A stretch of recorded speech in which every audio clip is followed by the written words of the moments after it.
અને દીકરી આમ કુવામાં ધૂબકો મારવાની તૈયારી કરે અને બાપુએ બાવડું પકડ્યું. હા હા હા બેટા શું કામ?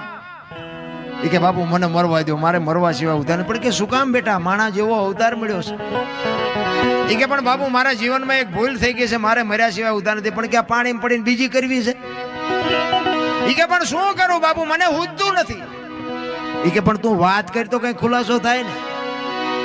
એ કે બાપુ મારા પેટમાં બાળક છે, એના બાપનું નામ લઈ શકું એમ નથી. જો નામ લઉં તો મને જીવવા દે, પણ હું લઈ શકું એમ નથી.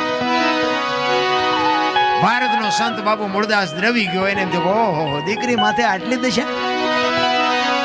એ કે તારા પેટમાં બાળક છે, એના બાપનું નામ લે તો તને જીવવા દે. કે બાપુ તો જીવવા દે, પણ હું લઈ શકું એમ નથી.